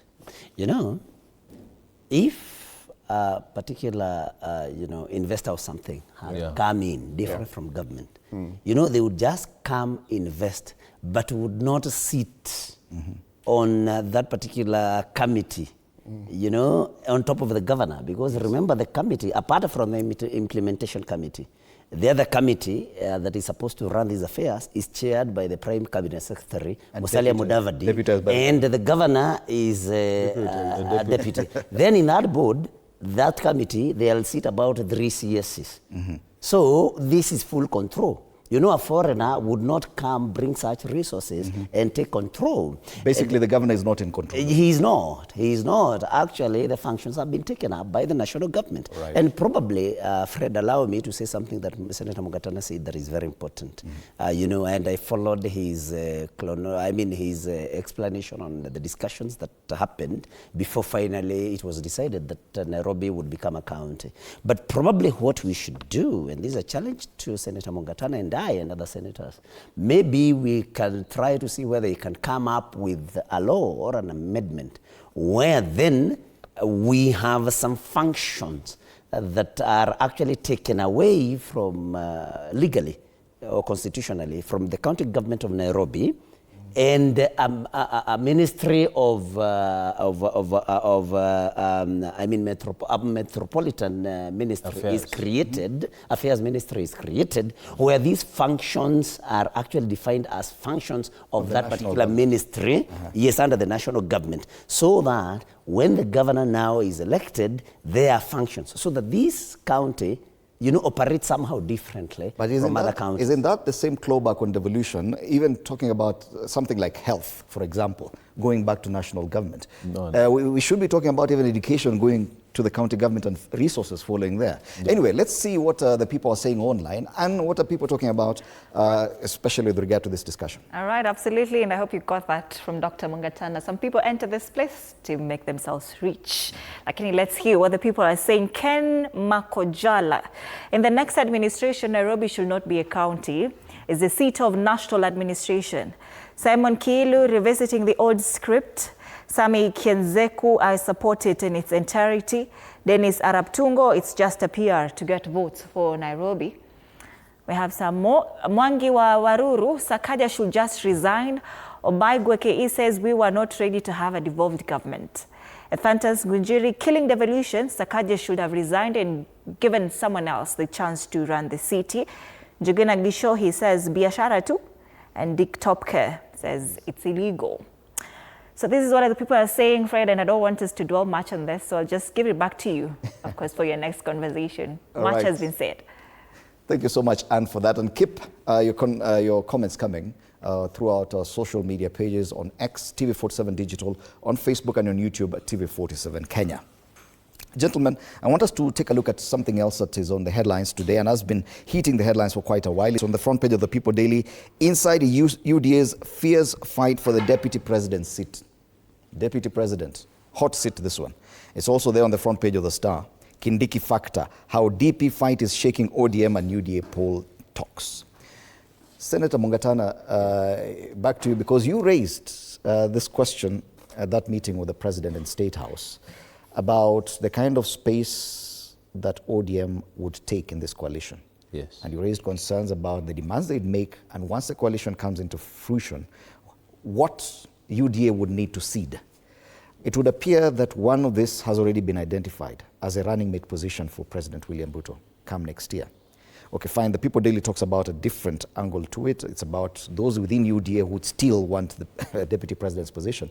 But let's focus more on the ODM-UDA dynamics there.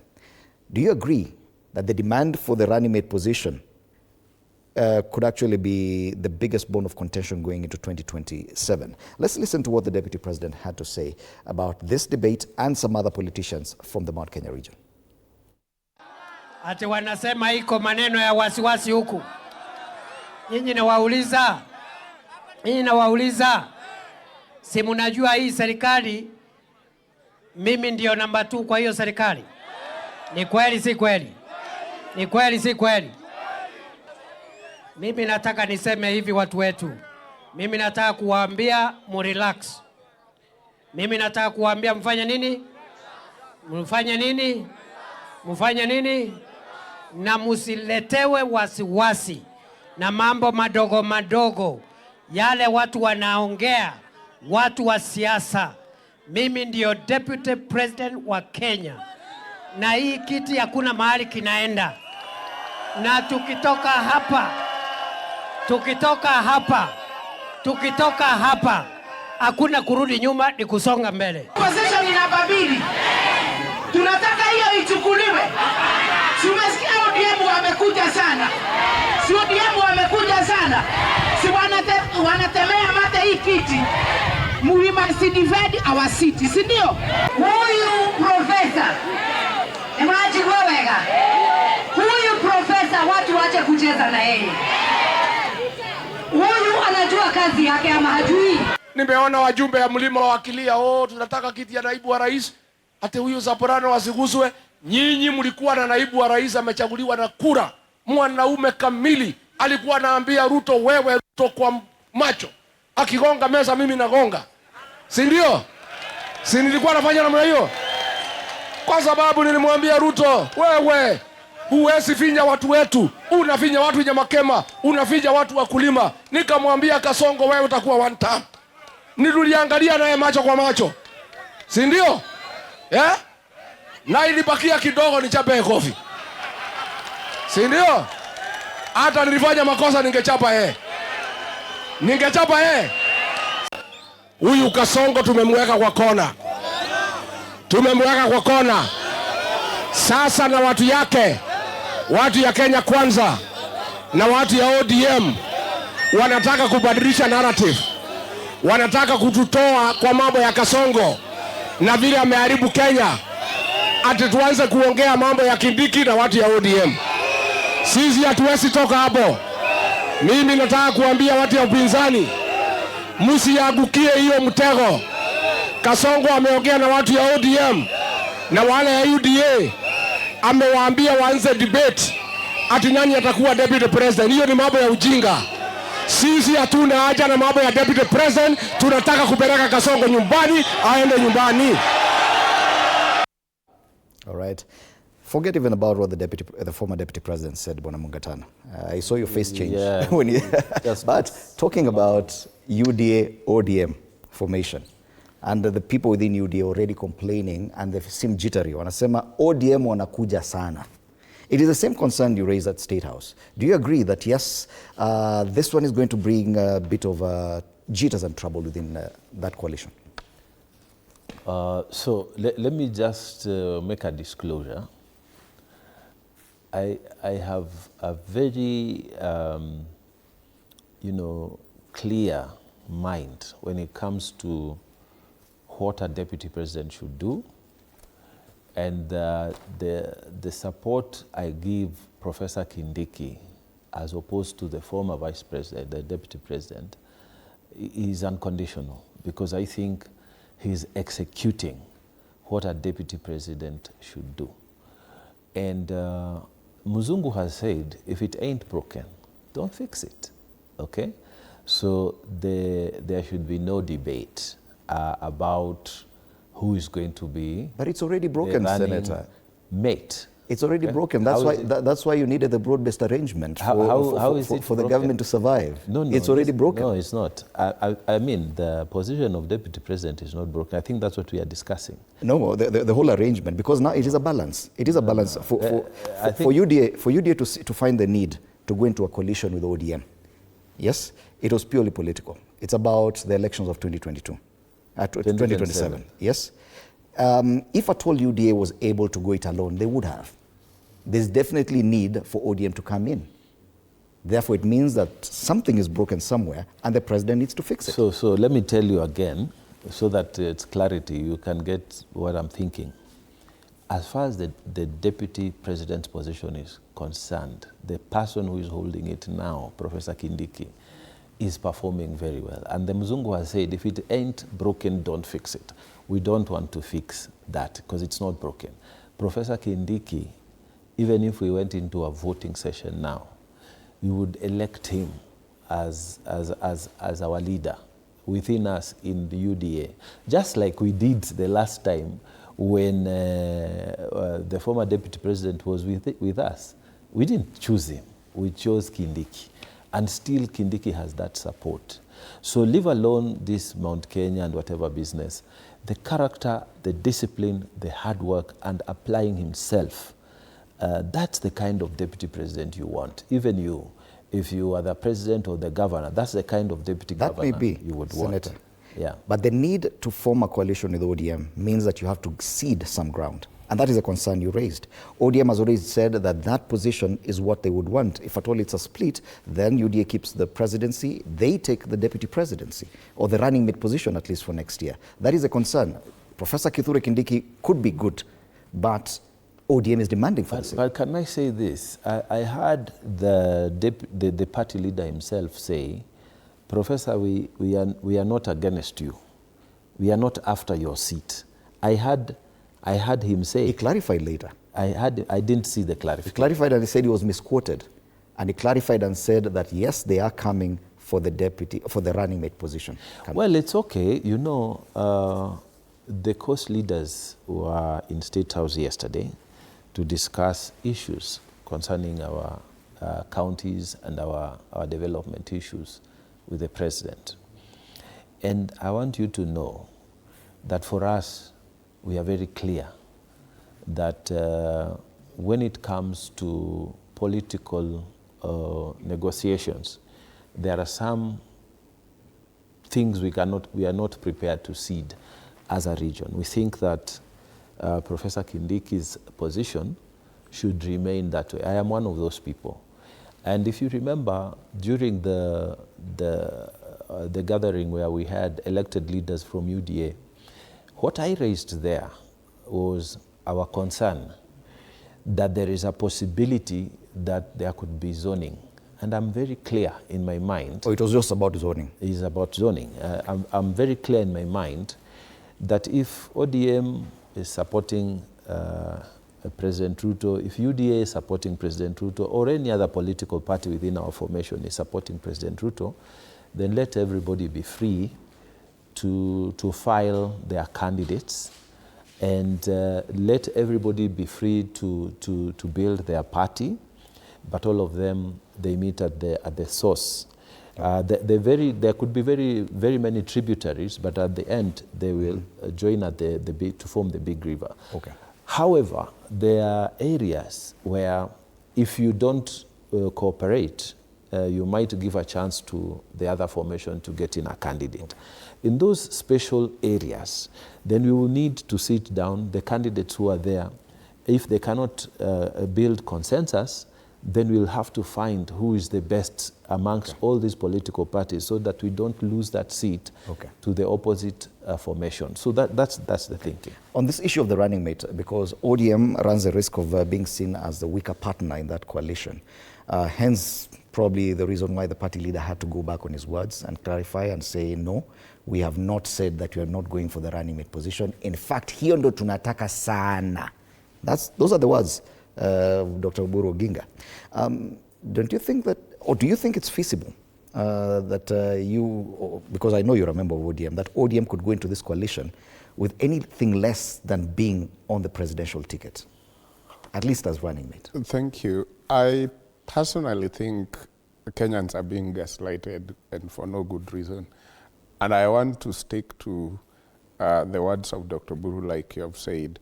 I think when he said to Kindiki in Kisumu, were they not in Kisumu? They were in Kisumu. In Kisumu. They were in Kisumu. And he said, I think it is also unfair that people just took the part that we don't have a problem with you, we're not looking at your seat. He said, we are coming to negotiate for what is good for our people, according to him. So if what is good for our people is only deputy presidency, then we could say. But it is the people, especially the ODM, and especially the wing of ODM that wants to paint that Oburu is not able to run the ODM as a party, are the ones who went out and went on rampage and started saying, why are we even going into this? What are we negotiating if we have said we don't even want deputy president? I think this is what pushed Dr. Buru again in Mombasa to say the words you're mentioning. But for me, it is neither here nor there, because as a person, as a Kenyan, we still think the DNA has not changed. Because if I want deputy president as a member of ODM, then there must be something I know getting deputy president as a member of ODM will give me over and above another Kenyan who do not belong to ODM. If that is the thinking, then we're still getting it wrong either way. The president will be coming from the UDA if the arrangement works. Does that make me feel less as a member of ODM, as a Kenyan, that this president will not give me some things because he comes from UDA and my party leader or whoever belongs to ODM is only number 2? So if that is what our thinking as a nation is based on any coalition, then it is not just a trouble in this broad-based, it is going to be a trouble even on the other side. Because tell me how they are going to be all president on the other side or all deputy president. But we're talking about the party here, Bwana Odede. Yes, you talk about the people. Yes. And everyone should receive services from government. Yeah. But ODM leaders insist that every party is created to take power. Yes. How do you take power if the only thing you're given are jobs in cabinets and you serve at the pleasure of the president who can hire or fire you at any time? Don't you think that the reason why ODM is going into this is so that, as if done so for the last 3-4 elections, they at least are on a presidential ticket every election? It is, for me, it is not just being on a presidential ticket for the sake of being there. It is what exactly are we getting into? It was different when Raila was alive. It was different when Raila was vying, because I know that has been the argument within the ODM spaces, that for the past 4 elections, ODM has had a presidential candidate. That is because where I see it as a Kenyan and a member of the party, I knew and I believed that there are people who will vote Raila, many of them away from where I am. So when we have Raila in the ticket, we are actually thinking and we believed that Raila is going to be president. But now Raila is not there. Should we just pick any Tom, Dick, and Harry because it has been a practice? Are you suggesting there are no people who can take over that and probably be on a presidential ticket within ODM? There can be, but who is that person that has proven the same way Raila has proven to us? Let that person come out, because if you think there is that person, then that person must also tell us, for the past 4 elections, why does he think Raila has not become president, and what does she or he want to do different that will now surely give us that? All right. Allow me to engage Senator Nyoto into this, and I know your position in this conversation is a bit uncomfortable probably, but we've had the DCP party leader talk about the same thing. Now, it has come, and I think it's even changing into a Mount Kenya issue, because on the front page of the People Daily, they're talking about inside UDA's fierce fight for the deputy president's seat, and they have 3-4 people who are all coming from the Mount Kenya region. What your party leader said, that this could just be a distraction from the whole thing, that you're being drawn into a debate about President William Ruto's running mate, while you should be focusing on something else. Yes, and I totally agree with the second deputy president, Rigathi Gachagua, Senator Mungatana may not like him, but what Senator Mungatana cannot take away from him is a massive following that he has. And just to remind Senator Mungatana, because he frowned when Rigathi Gachagua was featured there, that not even Jesus was accepted by everybody or was loved by everybody. And so we allow Senator Mungatana to of course disapprove of anything. Jesus wasn't preaching tribalism. But I wasn't preaching tribalism. But you'll have your time, Senator Mungatana. That man. You know when people talk about tribalism, I've seen some leaders from Mount Kenya also saying that Kindiki should not be removed from office. I don't know why Senator Mungatana does not want to call that tribalism. Well, I have not seen any other member from any other region speaking for Kithure Kindiki. I have. I've just told you. It's only. I've just told you. Yes, here. We have not seen you say that in Tana Oh, we River. have said that so many places. You have only said it here. No, I don't know why he doesn't call it that. But I want to tell you, Fred, that the greatest error or political mistake that President William Ruto has ever made in his political career is instigating the removal of Rigathi Gachagua. And I'll tell you why. This debate about who is going to be deputy president in 2027 would not be there if Rigathi Gachagua had not been removed. Because then probably Mount Kenya would still be solidly behind William Ruto, probably. Although we have bigger issues with William Ruto than just the removal of Rigathi Gachagua. So that now, because why this debate is there, is because, William Ruto has lost his, his support in Mount Kenya. And that is why he is now going to ODM and specifically Luo Nyanza to at least see whether he can be able to, to compensate, a fraction of what he has lost. And now Luo Nyanza, because I don't want to call it ODM, by the way, and I'm very deliberate when I say Luo Nyanza. Then Luo Nyanza is demanding the deputy president's position because they know that Kithure Kindiki doesn't have the kind of following and grip on Mount Kenya that Rigathi Gachagua had. And that is why there is this debate. So that's why I insist that had William Ruto not instigated the removal of Rigathi Gachagua, this debate would not be there in the first place. And I think Senator Mungatana had not seen the clip where Oburu Odinga said, hiyo ndio tunalinga sana. He wanted to mean tunalenga sana. Senator Mungatana has not seen that. No. Because he was talking about that Oburu said they do not need that seat. I mean, he later changed his tune. He has since clarified, yeah. That is what Meshach has actually said, and said he did not say that they do not need it. And said that in fact, what they badly need is that seat. So that is there. I think Senator Mungatana did not see that particular one. But when you tell Meshach when you tell him he's a member of ODM, it's important that you ask him to say which ODM, because as we know now, ODM... we will get to that. ODM now is not the ODM that BAMBA had. Of course, we know there is the ODM, that is the ODM of Sifuna, Babu, Orengo. Then there is the ODM of Oburu, Junet, and Gladys Wanga. So it's important that any member says which ODM they belong. But very quickly, Fred, I mean, Meshach has admitted that Oburu Odinga cannot lead ODM the way Baba did. Because he has said that in Meshach's mind, he does not see anybody fit to run against William Ruto other than Baba himself. Or even deputize. Or even running way. Yes. So that is an admission that there is a very serious problem with the leadership of ODM. Okay. And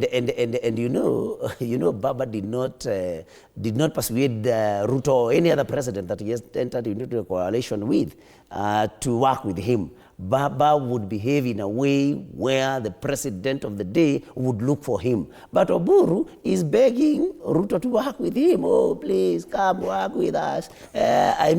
So things are very different than they were under. Now that you've introduced that topic about what's happening within ODM, I think we'll spend our final comments on that. But before that, let's listen to some of the latest comments by senior ODM leaders, including the CS for Treasury, who met Luo elders yesterday at his office. And this is what he had to say. Then after that, we'll listen to the ODM party leader, Oburu Oginga.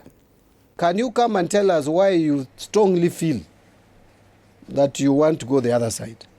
Because in Kenya, there are just two political groupings. Let's not lie to ourselves. So if you don't want to work with Ruto, who do you want to work with? You want to work with Uhuru, Wamunyoro, and the rest? We are saying, come and tell us, come and try to convince us. And these elders are saying this disjointed statement is causing tension to the extent I'm told that the person who was lost in Ketangala is a Luo. I didn't know that. This talk of not supporting President William Ruto by SG of the party happened even when Raila was alive. Only that it was muted because Raila had a way of people actually, I don't know whether to say respected or feared him at the same time. A team of negotiators for ODM are going to negotiate on all issues concerning wananchi. We have our 10-point agenda. That one is being implemented, and our role is only to monitor its implementation. And we should not let the 10-point agenda pull us backwards. We are moving forward, forward ever, backward never. Forward ever, backward never.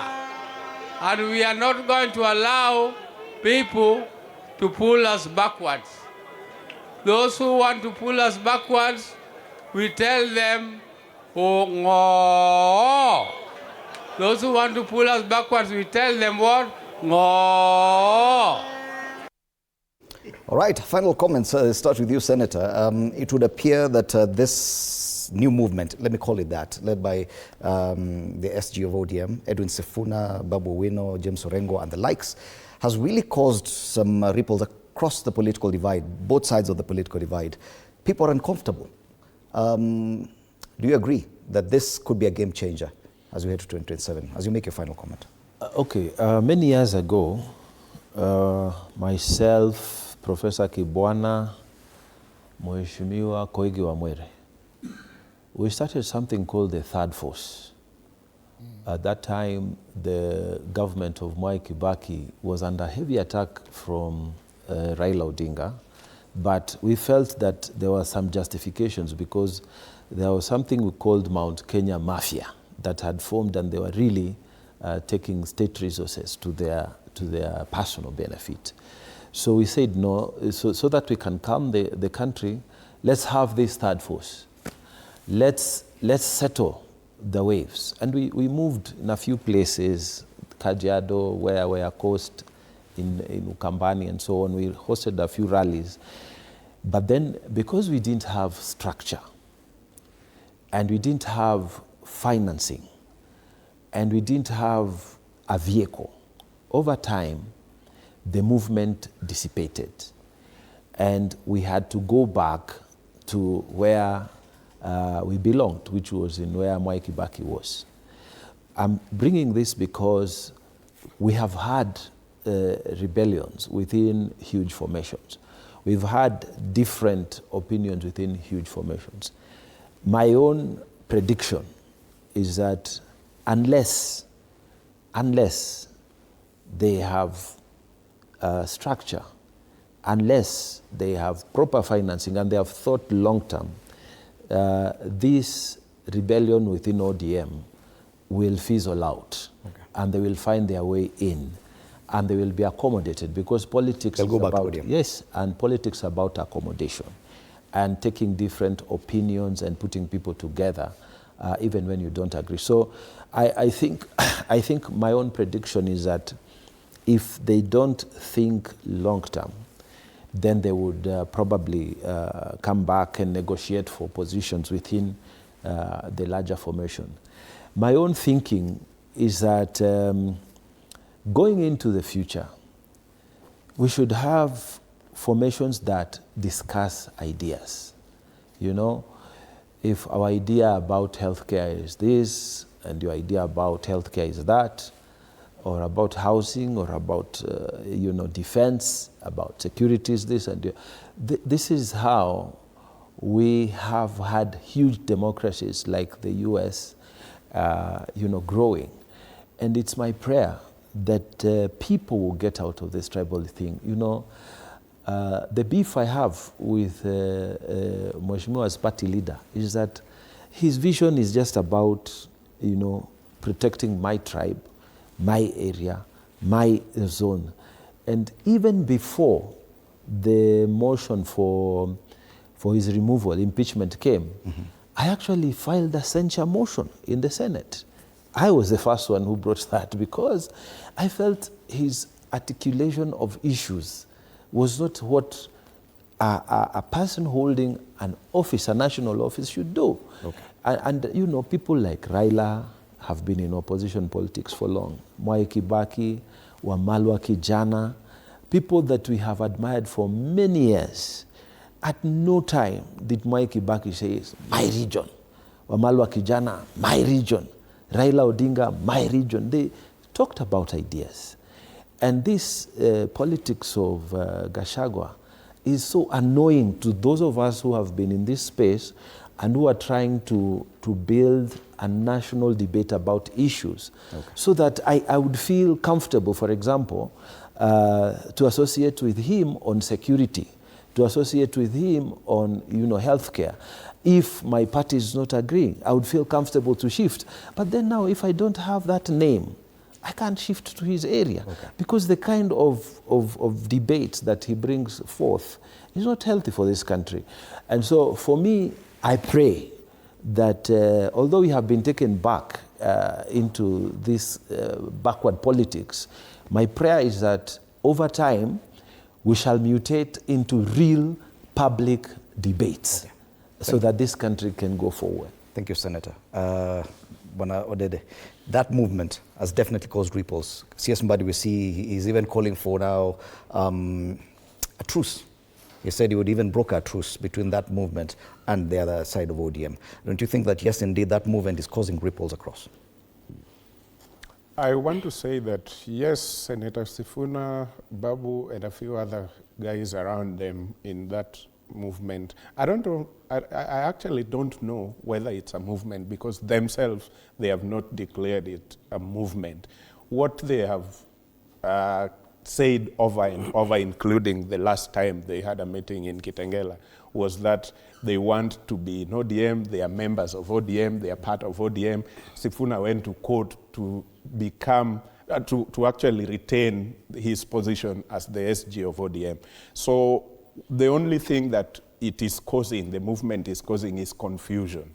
Because there are people who, I saw, and probably you also saw on social media, the sensation around that Sifuna thing, who says we are deregistering ourselves from ODM. Then, because you are supporting Sifuna, then the same Sifuna you are supporting is going to press conference and say, I'm going nowhere. I've actually instructed my lawyers. Mm-hmm. So the only thing that thing is causing is confusion, because the person you're moving out to support is actually staying in by force, mm-hmm. including going to court. So the only other thing I would say is, Senator used to say, is which ODM. I don't think ODM is two. ODM is still very much one, because Sifuna, who is supposed to be leading the ODM 2, is in court right now to remain and stay firm in the ODM 1. Mm-hmm. So that tells, by all standards, that ODM is still very much one.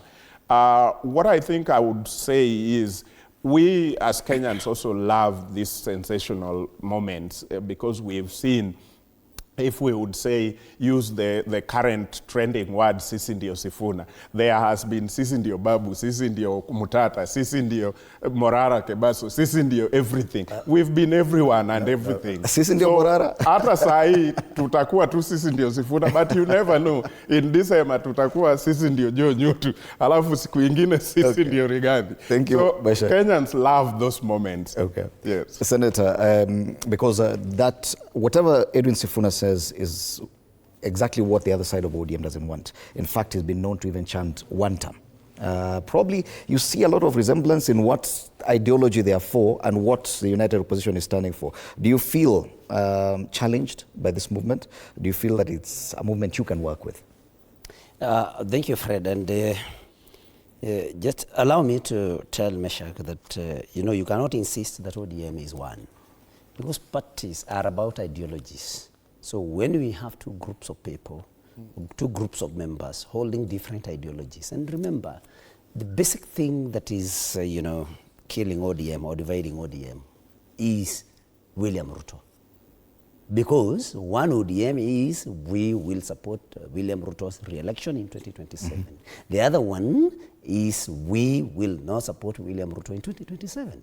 I don't know why ODM actually is accepting to be divided on the basis of somebody's interests, somebody who is not even a member of ODM. And so you cannot convince Kenyans that we have one ODM simply because Sifuna is fighting for his rightful position as Secretary General of ODM, because the ideologies are different. And so there is nothing about a party, it's not a building, it's, it's about ideology. And so ODM is divided.